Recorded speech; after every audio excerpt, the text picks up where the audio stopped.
जब इस यूनिवर्स में हर चीज इलेक्ट्रॉन, प्रोटॉन और एटम से मिलकर बनी है, तो क्यों मैग्नेट आयरन को ही अट्रैक्ट करता है? मैग्नेट वुड, सैंड, ग्लासेस को क्यों नहीं अट्रैक्ट करता है? ऐसा क्या छिपा है मैग्नेट और आयरन के अंदर जो हमें दिखाई नहीं देता है, बट मैग्नेट तुरंत आयरन को पहचान कर उसे अट्रैक्ट कर लेती है? इसके पीछे की कहानी बहुत ही इंटरेस्टिंग है। सबसे पहले एक कंसेप्ट समझते हैं। जब हम ये कहते हैं कि एक चीज दूसरी चीज को अट्रैक्ट कर रही है, इसका मतलब सिर्फ इतना है कि एक ऑब्जेक्ट दूसरे ऑब्जेक्ट पर फोर्स लगा रहा है, और ये फोर्स हमें कभी भी दिखाई नहीं देता, सिर्फ उसका इफेक्ट फील होता है। जैसे ग्रेविटी हमें दिखाई नहीं देती, लेकिन एप्पल नीचे गिरता हुआ दिखाई देता है, वैसे ही मैग्नेटिक फोर्स भी दिखाई नहीं देता है।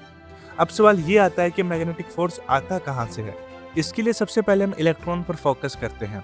इलेक्ट्रॉन के पास एक बेसिक प्रॉपर्टी होती है जिसे स्पिन कहते हैं। ये इलेक्ट्रॉन की एक इंट्रिंसिक क्वांटम प्रॉपर्टी है।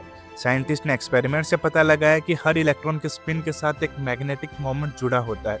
सिंपल लैंग्वेज में कहें तो हर इलेक्ट्रॉन अपने आप में एक बहुत ही छोटे बार मैग्नेट की तरह बिहेव करता है। लेकिन ऐसा क्यों होता है? इसका एग्जैक्ट आंसर आज तक किसी के पास नहीं है। ये नेचर का एक फंडामेंटल रूल्स में से एक है।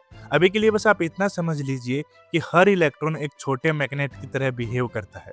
अब एक बार सोचो, हर मटेरियल में इलेक्ट्रॉन्स होते हैं और इलेक्ट्रॉन्स एक छोटे मैग्नेट की तरह बिहेव करते हैं, तो फिर हर चीज मैग्नेट की तरह बिहेव क्यों नहीं करती है?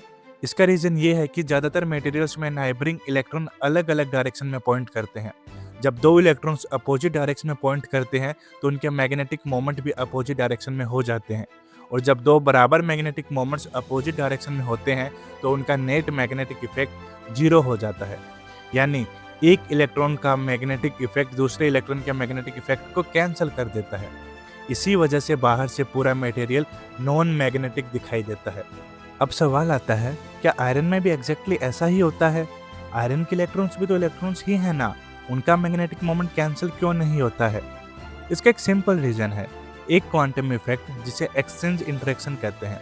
इससे ना तो डरने की जरूरत है, ना ही इसका नाम याद रखने की।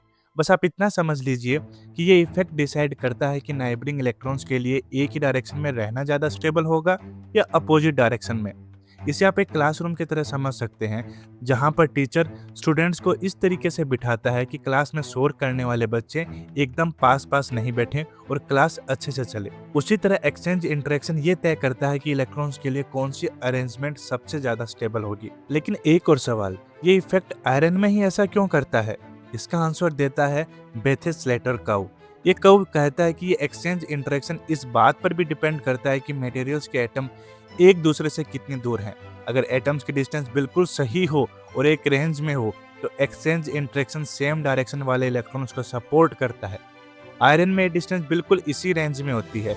इसी वजह से उसके बहुत सारे नाइबरिंग इलेक्ट्रॉन्स एक ही डायरेक्शन में अलाइन होने लग जाते हैं और धीरे धीरे छोटे छोटे ग्रुप बनने लग जाते हैं।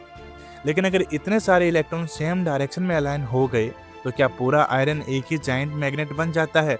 नहीं। आयरन खुद को छोटे छोटे रीजन्स में डिवाइड कर लेता है। इन रीजन्स को हम मैग्नेटिक डोमेन्स कहते हैं। हर डोमेन्स के अंदर लगभग सारे स्पिन्स एक ही डायरेक्शन में अलाइन होते हैं, लेकिन एक डोमेन की डायरेक्शन दूसरे डोमेन से अलग होती है। लेकिन ऐसा होता क्यों है?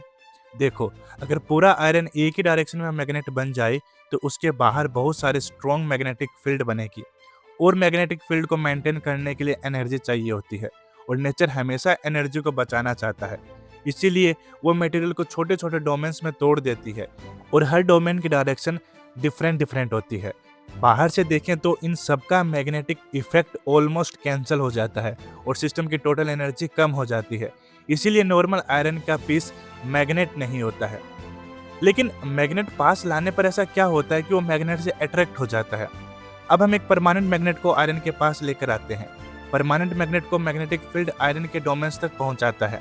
अब जो डोमेन्स पहले से उसी डायरेक्शन में है, उनकी एनर्जी और कम हो जाती है। जो अपोजिट डायरेक्शन में है, उनकी एनर्जी बढ़ जाती है।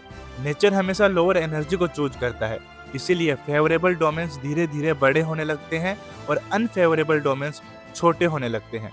थोड़ी ही देर में आयरन के अंदर के ज्यादातर डोमेन्स एक ही डायरेक्शन में अलाइन हो जाते हैं। अब पूरा आयरन भी एक मैग्नेट बन चुका है, लेकिन सिर्फ तब तक जब तक एक्सटर्नल मैग्नेट पास है। लेकिन अभी भी हम ये नहीं समझ पाए कि ये अट्रैक्शन क्यों होता है। यही सबसे इम्पोर्टेंट पार्ट है। जब मैग्नेट आयरन के पास आता है तो उसका मैग्नेटिक फील्ड आयरन के डोमेन्स को अपने डायरेक्शन में अलाइन करने लगता है। इस वजह से आयरन भी एक मैग्नेट की तरह बिहेव करने लग जाता है। अब दोनों के मैग्नेटिक मोमेंट्स की अरेंजमेंट ऐसी हो जाती है कि सिस्टम की मैग्नेटिक पोटेंशियल एनर्जी कम हो जाती है। और फिजिक्स का एक यूनिवर्सल रोल है, हर system naturally lower energy state की तरफ मूव करता है। इसीलिए मैग्नेट और आयरन एक दूसरे के पास आ जाते हैं। इसी मूवमेंट को हम अट्रैक्शन कहते हैं और इसी कारण से आयरन मैग्नेट से चिपक जाती है। लेकिन लास्ट में आपके लिए एक सवाल छोड़ देता हूँ। यहाँ तक समझ आ गया होगा कि अट्रैक्शन क्यों होता है, लेकिन आपने दो मैग्नेट्स के बीच में रिपल्सन को भी देखा होगा। ऐसा क्यों होता है? थोड़ा सोचो, कमेंट करो, मैं इसका सही आंसर पिन कमेंट में डाल दूंगा। आज के लिए इतना ही, धन्यवाद।